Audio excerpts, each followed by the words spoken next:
We're back, everybody. Welcome back to the JT Puck Talk podcast. We were gone for a little bit, mostly because of myself being on a vacation in Cuba, but we are back. I'm Justin, and as always, is Thomas Thomas with me. Vesio.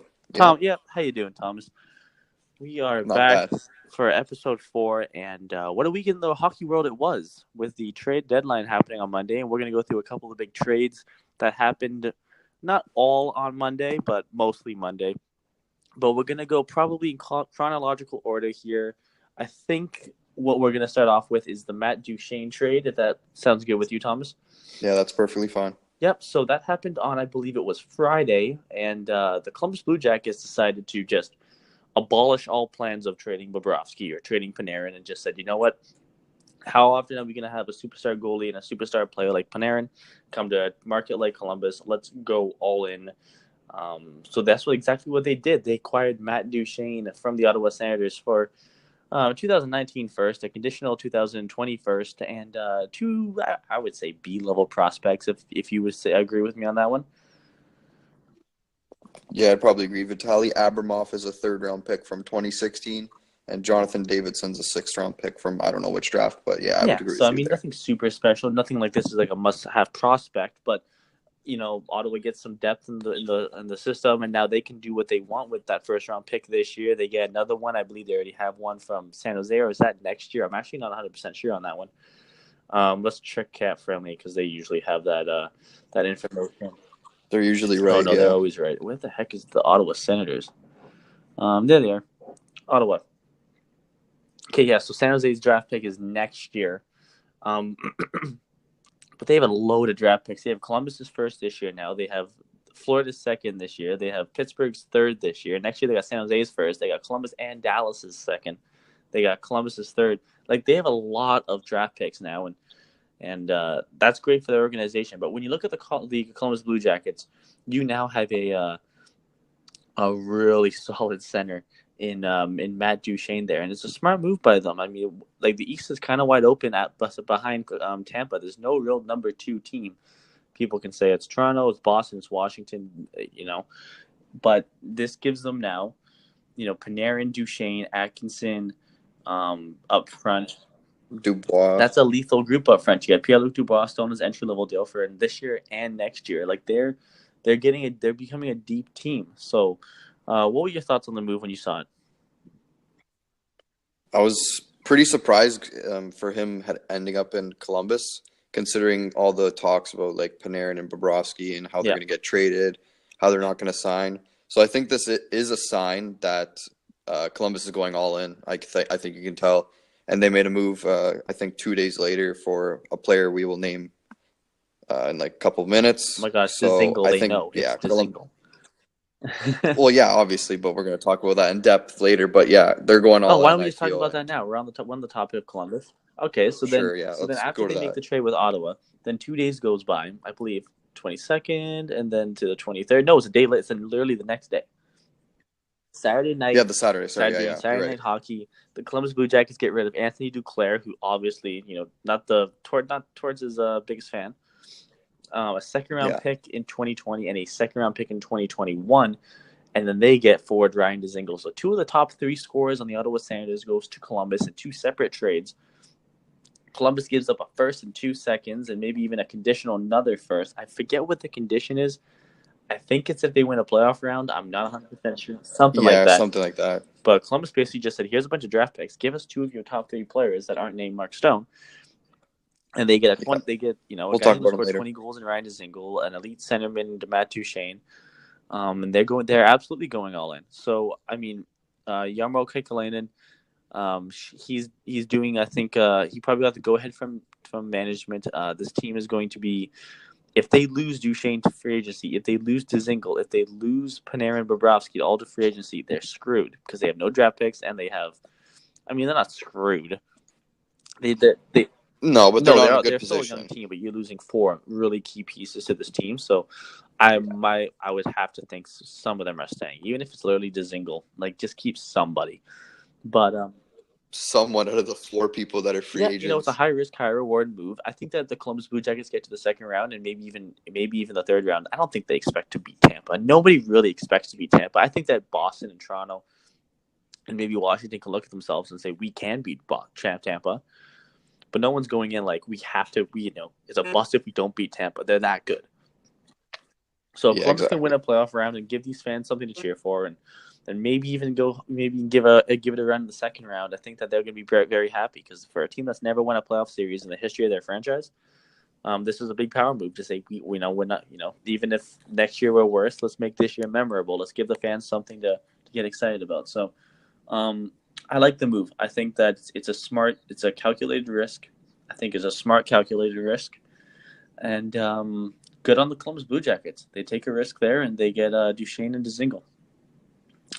Do you want to just Uh, like finish off the trades Columbus made, or no? Do you just want to go to the next one? I mean, the other trade they made, they got Keith Kincaid Keith Kincaid from the New York Rangers for Julius from the New Bergman. Jersey Devils. Oh, I'm looking at the McQuaid one. I'm Yeah, apologizing. the McQuaid one's from the I Rangers. apologize. They did get Keith Kincaid from the Devils for a fifth round pick, and then they went and got Adam McQuaid later on Monday. Defenseman, not the greatest skater, but big, strong, tough guy, clear the front of the net for Julius Bergman, a fourth and a seventh. So all in all, they're just adding pieces to help them make a playoff push. So go on Columbus, go all in. Let's see. I hope it pays off. I don't think they're going to win the cup, but if they can win a playoff series or two, good on Columbus. Now, I do quickly want to mention this trade. It's not looking great so far. The Dallas Stars, they go and they get Matt Zuccarello from the New York Rangers for a conditional second and a conditional third. I think he actually got a point. He got First 2 points. game, He he got got a goal and 2 points. an assist. Yeah, he got a goal and assist in his first game, and then gets injured Yeah, for that like a sucks. month. So thanks for the playoff push, Zuccarello. That was well warranted. So basically, the Stars traded a second and a third for a UFA. It depends if they make the playoffs. They're right in there at that hunt, but um, it's a conditional second and a conditional third. I'm thinking if he's injured, unless it's if it's a team based thing, maybe they still meet those conditions. But if it's like Zuccarello gets this many points, or Zuccarello plays these, he's not going to meet those conditions. So, Bob McKenzie, tell us what those are about. I don't know You what the wanted conditions are. All right, Thomas, tell us about the trade that the Anaheim Ducks and the Buffalo Sabres made. Yeah, so Buffalo just it was actually really surprising when I got the update on my phone, but Buffalo is acquiring Brandon Montour for prospect Brennan Gooley and a conditional first round pick to the Ducks. I think this is a good trade for Buffalo. They're just depthing their decor. They traded Beaulieu on trade deadline day to the Winnipeg Jets for like a fifth or a Yeah, he's sixth. not. He's not even like a depth player. Like he could be a top four player on the Yeah, he's Buffalo going to be in their Sabres, top right? four Like for sure. And it's a good right shot defenseman. He's young. Buffalo wasn't a team I expected to give up a first round pick, possibly because they're not going to make the playoffs. They're probably going to have a top 15 pick. Why would you waste that? I mean, I'm yeah, friendly a couple days ago. Buffalo had 3 first round picks. They had their own. They Oh, had do they? San Jose's, and they had someone Oh, let me else. look. St. Louis. They had Buffalo. 3 first round They do. picks. Nope, they don't. They only have 2 this year. They have San Jose and they have their own. Yeah, and they traded the first for Brandon They Montour. traded. So they had They traded 3. their first. Oh, that's right. They got rid of one. I'm so dumb. So they traded. They got rid of They St. traded St. Louis's first. Louis's one, which is probably going. San Jose's will probably be the higher. So they probably traded the middle one. What? But a smart move. I mean, why? Like, if you're trying to make a playoff push, why not acquire someone that's going to help on the And back end the for a first round pick they have from San Jose this year is the pick they got from the Evander Kane trade last year. yeah. So yeah, they have no seconds. They have 2 firsts, and then they'll have 2 seconds next year. In 2021. So you know what? I actually didn't look into that. It shows how much research we do before these podcasts, everybody. That's not bad. St. Louis looks like they're going to make the playoffs now. So that's not a bad trade, and it's conditional. I would like to know what the condition is, but Anyway, yes. So Brandon Montour becomes part of the Buffalo Sabres defensive core. Good young right-handed shot defenseman from Anaheim. Anaheim's obviously going through a bit of a retool right now. This season's just been an utter failure, and I like the move for Buffalo. I think right-handed shot defensemen at that age are a premium, and only a first-round pick and defenseman Brendan Gooley is not the steepest price to pay. I would think a lot of teams probably are looking at themselves and said I would have paid that for Brandon Montour. Yeah, exactly. All right, the biggest trade of the day is the Nashville Predators getting future considerations from the Maple Leafs for Nicholas Baptiste. No, Nick no. Baptiste. So basically, Monday morning is trade deadline day. So everyone's ready to get up at 8 a.m. and watch Trade Center or Trade Deadline Special, wherever network you're watching it on, and he just likes being under the radar. So he says, let's do something while they're all asleep. And the San Jose Sharks acquire Gustav Nyquist from the Detroit Red Wings for a 2029 second-round pick and a conditional 2020 third-round pick. Thoughts? Smart move for the Sharks. They're adding depth to their lineup. I think Nyquist is going to play a huge role in the playoff run, especially because San Jose has already a good top six. So I think Nyquist just adds that. And I mean, San Jose has Carlson, so why not just not go all in a sense with this trade, but make a stronger push to get to the final. So I think it's a smart move for the Sharks. Yeah, at the end of this year, they're gonna have excuse me, they're gonna have a lot of pieces to try to re-sign here. Did everybody forgetting Joe? I mean, is Joe Pavelski a UFA this summer? Yeah, yes. Yeah, Joe So is Pavelski's Jumbo Joe. right? Like everyone's kind of forgetting here. San Jose is one of those teams that we need to keep an eye on for the summer. They have a lot of they're gonna have a lot of cap space because the $6 million contract of Joe Pavelski is expiring and whatnot. But Gustav Nyquist is somebody that I think that they might look at holding on to. Is Joe Thornton with $5 million a year? I'm not 100% sold on that anymore. I don't even think he stays next year. Like honestly, they have to resign Timo Meyer. yeah, it's gonna be hefty. Erik Karlsson's obviously a UFA, so they're going to be a big topic when the season gets done, especially when they get eliminated or they eventually win the cup, whatever happens first. They're going to be a team to look out for in the off season with guys like Pavelski, Nyquist, Karlsson leaving for free agency. They're going to have a lot of cap space to work with because all those contracts are expiring. But Joe Pavelski at 34, do they re-sign him? Yeah, they re-sign him. He's their captain. Probably. He's Captain America for them. They like to call him. So I think he stays. Probably Gustav Nyquist will stay. I think Erik Karlsson's staying if Karlsson wants to. I think obviously San Jose is going to give all the money in the world to him if he wants it, but it depends if he wants to stay in San Jose. So that's good. That's all about that'll be seen. But Gustav Nyquist goes and joins an offensive ribbery with Vander Kane, Logan Couture, Pavelski, Hurdle, Thornton, Melko Karlsson, Donskoy, Meyer. Like they got a good offensive core there. Nyquist is just adding another guy who can put up 20, 25 goals. Only $3.325 million of cap space. So he's not burning the bank by any means. So I like the move. I think it's a good it's like a Evander Kane type of move last year. Maybe not quite to the level of Evander Kane, but excuse me. Good acquisition by the San Jose Sharks. Which one should we talk about next? Just scroll a bit up and you'll see Winnipeg and New York Rangers. Yeah, I just did that. Thank you for teaching me how to use my computer. Thomas, go ahead. Announce us this trade. Yeah, so Winnipeg is acquiring Kevin Hayes from the New York Rangers in exchange for Brendan Lemieux, a 2019 first-round pick and a conditional fourth-round pick. Like last year, Winnipeg acquired Paul Stastny from the St. Louis Blues. I think this is just one of the same exact moves they're doing at the deadline here. It's getting a second-line center. Yeah, I don't think Brian Little can handle the minutes of the second-line center, so I think Kevin Hayes, they're just going to slot him right there, playing with either Connor, Line A, Ehlers. So I think it's a good move for the Jets. No, the Brian Little's an interesting player for me because I feel like he's a above average third line center, but he's a little bit of a below average second line center. He's kind of right in between. So I think putting him on the third line, it makes him so deep. He can play if someone gets injured, he can play the wing on the second line. Kevin Hayes is a big body. He can play center, so he'll be fine on the second line. He's a big body and we complain as Leafs fans a lot about the fact that we got to go through Boston, Tampa. Winnipeg's also got a hell of a division to get through. Exactly. That's not an easy division by any standards to get through. They're looking at themselves and going, okay, if we want to get out of this division, we may not end up playing them all, but we got to get through teams like St. Louis and Nashville. And Nashville's Teams that acquiring are big guys too. Exactly. Nashville, both teams are big. All three of them can hit, can score, can defend.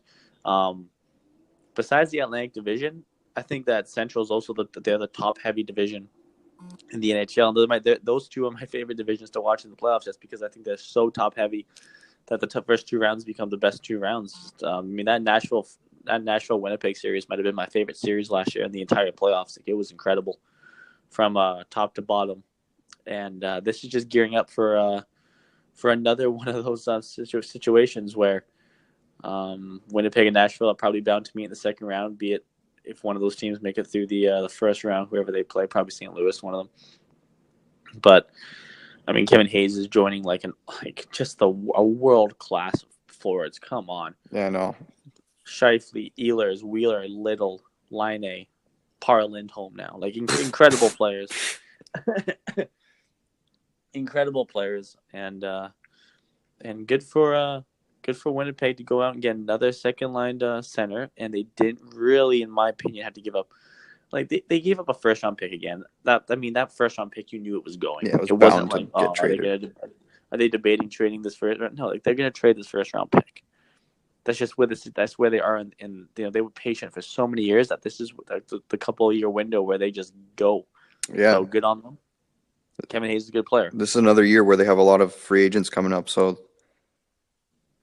yeah, everyone's feeling that Patrick Laine is going to be going to get a contract this year, and he's going to upwards of $7-8 million. I'm sure, probably more. That's probably lowballing it. $7-8 million would be nice. He has been struggling, but yeah, he's probably in the price range of that.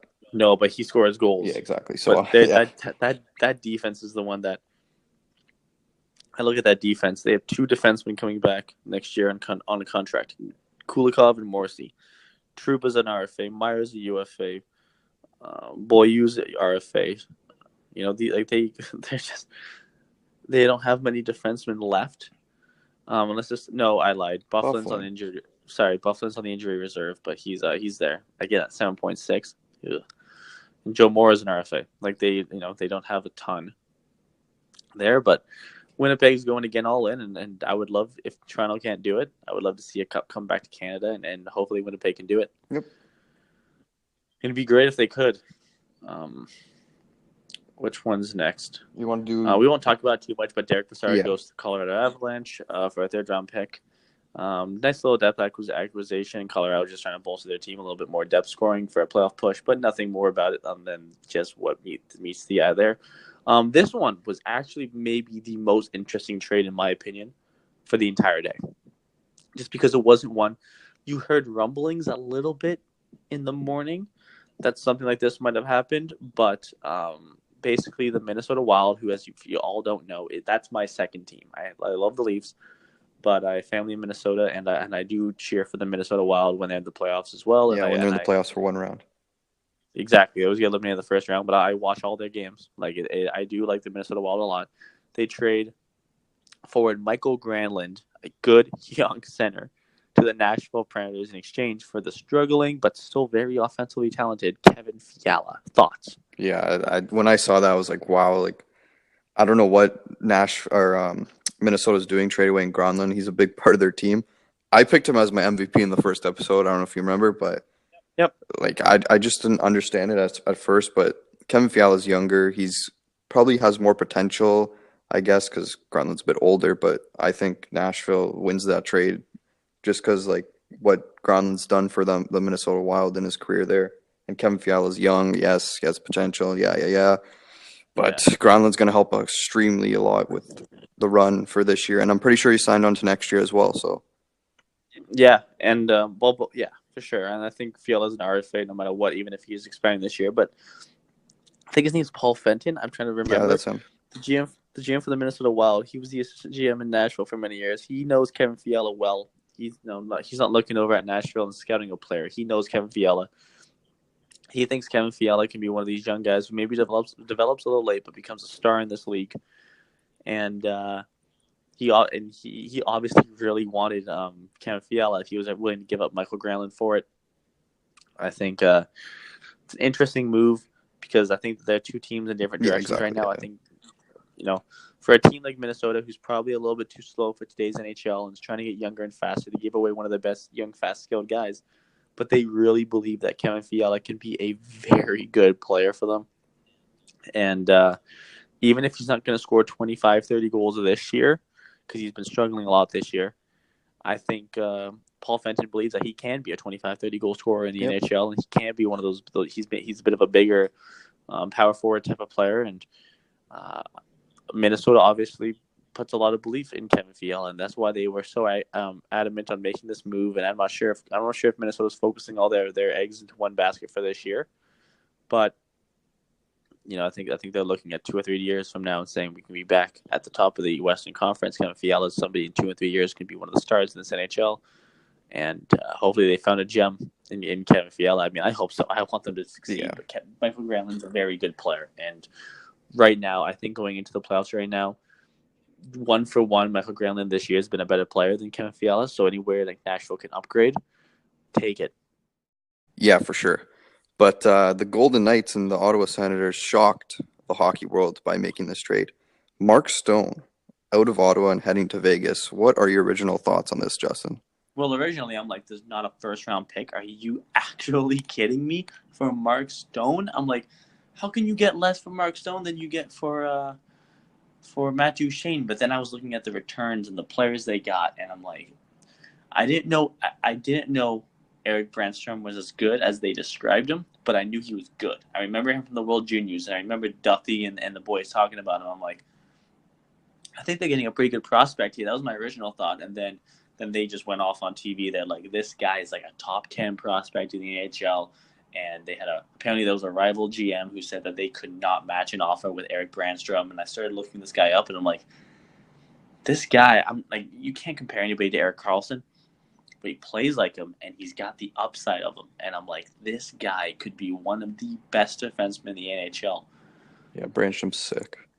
Ottawa got a good player back, like He's like an really A-level prospect, an 100%. A plus level prospect. We're Yeah. talking about future All Star. We're talking about, if all goes well and Ottawa doesn't screw up his development, one of the best offensive defensemen of the next decade in Eric Brandstrom. Like, he looks like the real deal, and I think not getting a first round pick is completely warranted.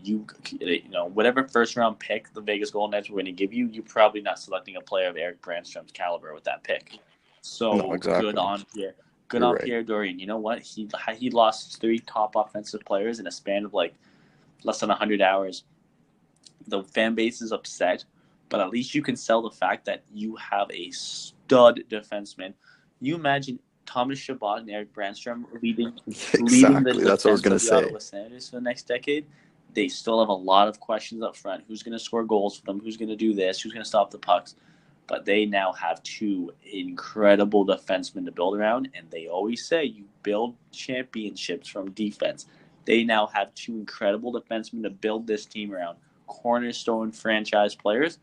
And but obviously that has to go all well for Eric Brandstrom. He needs to develop. He needs to do it Exactly. properly. Don't throw him to the NHL right now to sell tickets. Let him develop.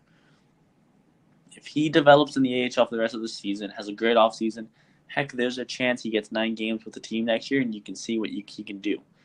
But this guy has a chance. You also have to sell the team to Eric Brandstrom. He's 18 or 19. He's going to be an RFA with his team. He's going to be in the team rights for the next 7 years. You need to make sure that by the time he's ready to get re-upped, I'm not talking after his entry level deal. I mean, maybe can you convince him to sign an 8-year deal? Like, you need to sell that. You need to be very clear with Thomas Chabot and Eric Brandstrom. If these are the 2 guys you're building your team around, you have to be very clear to them. This is what we're doing here. This is how we're going to do it. It's not going to look great this year. It's not going to look great next year. I don't think Yeah, for the next heck, 4 years. well, it's going to get better. I think that after next year and the year after, they're going to be one of the bottom 5 teams. But after that, you should be able to start building, be able to start being competitive, be able to start not finishing bottom 5. Um, at some point, you have to start building. They can't really rebuild much more. Like, they've tore it down. The tearing down should be over in Ottawa. It really should be. You got rid of Carlson, Stone, Duchesne, DeZingle, all these guys, Hoffman, all these guys in a year. You traded away all your skilled value. Now you have 2 superstar defensemen, possibly, a ton of draft picks, and you still have some decent prospects and guys like Colin White and stuff. You need to now start building. The destruction should be over. That should have been it. Who else are you going to trade for value? Bobby Ryan's not going to get you anything. Craig Anderson wasn't. Craig Anderson wasn't going to get you anything. You can't trade away many more superstars. You have to now start signing free agents, and if you flip them for draft picks, that's the way the Leafs did it for a couple of years. That's the way a lot of teams do rebuilds. You have to start building now, and they're not going to be competitive next year. They're probably not going to be competitive the year after that. But you have to give your fans some hope. You have to show them that you're doing what it takes to rebuild, and you have to prove it to Eric Brandstrom. If he's going to be as good as they say he's going to be, a guy who's going to maybe get up to $10 million a year in a contract when he's in his prime, a guy who's going to put up 70, 80 points as a defenseman and be a stud. If he gets there, does he want to be with a team that has no direction? Because right now they don't really have a direction. They just tore it down. This offseason is really big for Ottawa, and Eric Brandstrom's going to be the focal point of it. And I think, obviously, Golden Knights signing Mark Stone to an extension was probably a big part of it. Do you think they do that trade without the extension? Yeah, no, so. They probably don't do that trade. So I think at that point they give up a first-round pick. You give up a first-round pick, a second, and Oscar Lindbergh from Mark Stone. That's about right. Mark Stone's incredible. But you give up Eric Brandstrom because you know that you can get Mark Stone signed. Exactly. You could get him locked up for 8 years. You're not giving up a possible franchise defenseman for a player for 3 months. You're giving up a franchise defenseman to get one of the best, top right wingers in hockey. 25 players in the forwards in the NHL. You're getting him for the next 8 years and 3 months, and he's at a good age. That you give up a franchise defenseman for. So Ottawa, I think you made the best out of a bad situation. That's probably the best trade I've seen Ottawa make in the past year or so. It makes you wonder why you couldn't get a player like that for a whole year of Erik Karlsson, right? Like they didn't get a prospect like that for Erik Karlsson. They got a bunch more. They got more draft picks for Erik Karlsson. Yeah. Now they have these draft picks from San Jose and Columbus and Vegas. Now you got to turn them into something. Your scouting team is going to have a big part to do with your success for next year. Do something with it. But I like the trade for Ottawa, and I haven't said that much the past year or so. No one's saying that much because their owner, the arena situation, what they're doing. Yeah, you're right, but it's a lot of pressure to put on the young kid's shoulders. I don't even want to. If he turns out to be what he can be, then that's really great for them. I don't even want to talk about the owner situation. That's a mess and a half. That is a mess and a half, that owner situation, man. They can't get anything right. But if you recall, Thomas early on in the episode mentioned a trade that Winnipeg made for Kevin Hayes. And Nashville kind of responded with Granlund, but they also give it Fiala. So it's like a 1-for-1. Where's the big upgrade? Mm-hmm. Thomas, they may have done that big upgrade. What was it about? Yeah, so I think this is a definite response to what Winnipeg did. Nashville's acquiring Wayne Simmons for Ryan Hartman, and a conditional 4th-round pick. They acquired Ryan Hartman last year for a 1st-round pick. Obviously didn't work out, and flipped him to Philly to get Wayne Simmons for, I think, 3 months of hockey. No, I think Ryan. I think it's. Sorry, continue. I didn't mean to cut you off. Go ahead. No, what are you going to say about Hartman? I was going to say, I think he looked like he was going to be a really good player in Chicago, a young player. Nashville got him. Again, you're right. It didn't quite work out the way he maybe have hoped. But I think Philadelphia still looks at the days in Chicago and says he maybe just needs a fresh start. He's still young. Yeah, I would agree with you there. He's a talented player. But Ryan Hartman, who's struggling in Nashville, a 4th-round pick for Wayne Simmons. How does Dave Poile do it? How does he do it? It's a great trade for the Nashville Predators. He's going to cause Winnipeg nightmares. People said Simmons' price was a 1st-round pick and a prospect, and they just got him for Hartman a 4th. So good on David Poile, and I think this is going to help extremely. Ryan Hartman is he's good, but I think a lot of teams are looking at that again and going, I would have paid that a conditional 4th and a decent young player struggling. There's a lot of good teams out there who have a decent young player struggling who would have paid top dollar for Wayne Simmons. Like Maybe they know something Wayne we don't. Simmons is one of But those. Again, you don't get a lot of them in the NHL. Those big power forwards who can really hit, but can also score. They don't come out very often. They're like a dime a dozen. Teams are striving for them, and now Nashville's got one in the playoffs. And yeah, it was just a direct count. You take for toe for toe. Okay, you go get Kevin Hayes. We're getting Wayne Simmons. You want to play this game? I'll play ball. That's what basically Shovel Day Off and Poyle are doing right now. You want to go? We'll dance. well, because it's obvious, like not obvious, but like it's you can probably bet on that they're gonna meet in the I hope playoffs so. somehow, some I love way. that series last year. So Let's do it again. Heck, of course I'm going to cheer for Winnipeg because I want a Canadian team to win the cup. But it's good hockey. yeah, it's gonna be And hopefully, phenomenal hockey in the playoffs. and they play at different times, so hopefully they play every other night. So when the Leafs aren't playing in the second round, maybe maybe the other night Nashville and Winnipeg will be playing, and I'll have two series to really care about. So good move on Nashville. They're going toe for toe with Winnipeg. They're both loading up once again. I love when teams load up. I love the Western Conference team.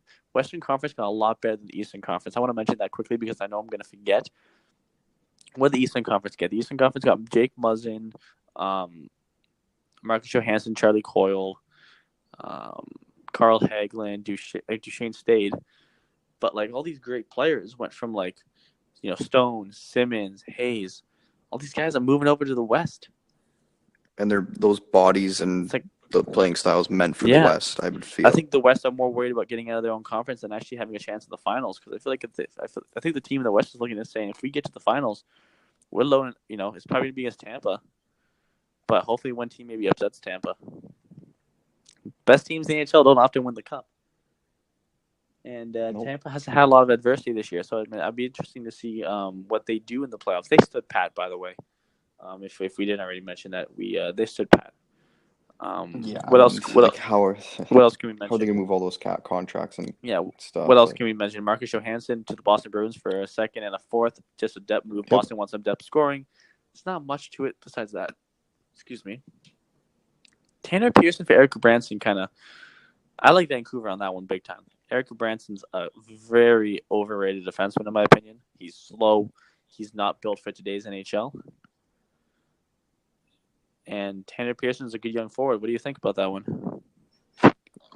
Again, what you said just previous. Yeah, Eric Branson's slow, but I think Pittsburgh's in trouble defensive wise. They lost Letang to injury in the Stadium Series and Dumoulin, so I think this is just obviously a quick response to that. I'm pretty sure they just thought of that trade on the day. They're going to regret it. Tanner Pearson's a good young player. He has the potential to score 15, 20 goals. Vancouver's just rounding out their forward group. This is a guy who can play on the third line. He can score some goals. Yep. Again, he's just a good little piece. He's not at an old age. Obviously, Pittsburgh needs depth on defensemen, but Branson's getting a little overpaid. He's just not that great. What else can we talk about quickly before we wrap things up here? Nick Petan for Par Lindholm. If you're in the GTA and you actually care about this trade, Nick Petan didn't do well in Winnipeg. Never found a chance to play. Par Lindholm on the Maple Leafs was struggling. Yeah, he wasn't one of the best players puck possession wise, I guess, in the Leafs. And I guess a fresh start for Petan. He won't play for a while. He hasn't played in forever. Babcock doesn't like letting players who haven't played in a while play. So he's going to have to catch up to speed. I'd be surprised if he got even 4 games in this year. He'll probably re-sign in the offseason for the cheapest contract and just have a chance to maybe get a fourth line role next year. But speaking of Winnipeg, they made 6 trades on trade deadline day. They made a lot of trades, but I mean, there was only really one of substantial. They got Alex Brodhurst from Columbus for future considerations. They got pronounce that name in Russian. Come on. Bogdan Kiselevich. Yeah. Kiselevich for a 7th round pick. They got Nathan Beaulieu for a 6th round pick. They got Matt Morrissey and Bufflin are hurt. That's why. Matt Hendricks for a 7th round pick. They had him last year. Basically, what Shovel Day Off did was said, "Here's a bunch of my late round picks. Just give me some people." Matt Hendricks, good character guy, was on Winnipeg last year. I think he's a good heart and soul guy. People in the dressing room must love him. Give him a 7th round pick, get a guy in, motivate the guys, have some positive influence in there. I think it's a smart move.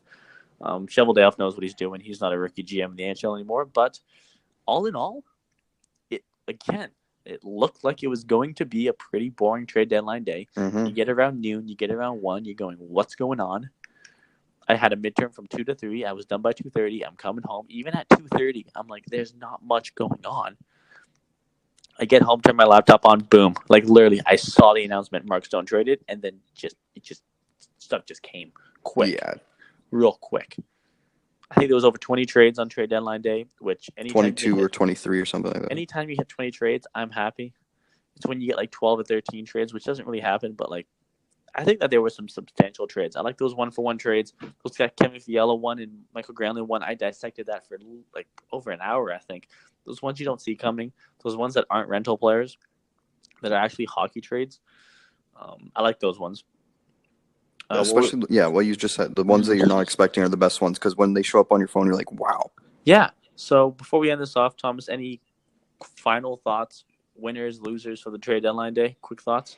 I mean, I could just say this, like it was a really good trade deadline day. It kept you engaged all the time. And I don't know, the winners might be Columbus if they can win a round or two with those players that they got. Like, imagine if they don't, and that's such a waste for them. But Yeah. again, Vegas could be a winner. They got probably one of the best players on trade deadline, like Yep. the trade bait board. So I Yep. think Vegas is a good winner too. Upgraded their top 6, and it's Mhm. very good now. So watch out for them in the playoffs. My winner, I think is Nashville. I think getting Granlund and Simmons and not giving up, and you lost Hartman and Fiala, but you get Simmons and Granlund as an upgrade. I'd take those two over Fiala and Hartman any day of the week. So they got better. They did get better today. If I'm looking at losers, I'm looking at Calgary. I'm looking straight at Calgary. I mean, they had Vegas around them getting Mark Stone. You have San Jose getting Nyquist and stuff. You have these teams loading up. Maybe Nashville, Winnipeg aren't in their division, but if Calgary wants to go to the third round, they're going to play one of them probably. Like they're loading up all around the Western Conference, and they kind of stood pat. I know they were on Mark Stone. I don't blame them for not getting Mark Stone, because even if you could offer up a first round pick and a prospect, I guarantee you that prospect on Calgary ain't as good as Eric Brunstrom. So, was that his name? I completely Brandstrom, yeah. Brandstrom. I apologize, Brandstrom. I agree with what you're saying. Like, right? I mean, Calgary staying put wasn't a good move. I would have been happy. I guess happy. the management feels like their team's good enough to get there. I think their offense is probably good enough. They may lack a little depth. They may lack a little size. Kachuk can't go up against Wayne Simmons and compete. The defense is good. I like their defense. I have no issue with their defense. Giordano, Brody, those guys, I have no issue with it. Hamonic, that's fine. Everyone's kind of forgetting that. What was his name from Carolina? Hannafin. Sorry. Yeah. Everyone's forgetting Hannafin's there. Hannafin's having a decent season, it looks like. I guess it's the goaltending for me. I get it. But Bobrovsky's not on the market because they canceled it. That's fine. I heard that Jimmy Howard was on the market. He was on the trade bait board. Like, that's an upgrade over Smith, and you're going in now with David Riddick, and he's never played a playoff game. So I think I don't know. I think giving up a draft pick or a little prospect and getting Jimmy Howard. Jimmy Howard's not the best goalie in the NHL, but he's better than year 2, and you got to upgrade. This is a good year for you guys. You're having a good year. You have all these good offensive players playing. You need to upgrade something. They stood pat. They got one depth defenseman in case of an injury. That's not. Oscar you're sitting there staying pat and being patient while these guys, the big boys around the Western Conference, are loading up. So I hope it pays out. I would love to see Calgary go all the way, Canadian team again, but it makes me worried when teams like Winnipeg and Nashville and Vegas and San Jose are getting acquisitions. They're loading up, and Calgary kind of stays pat. Yeah, they had a trade in place for Zucker. I that was ruined.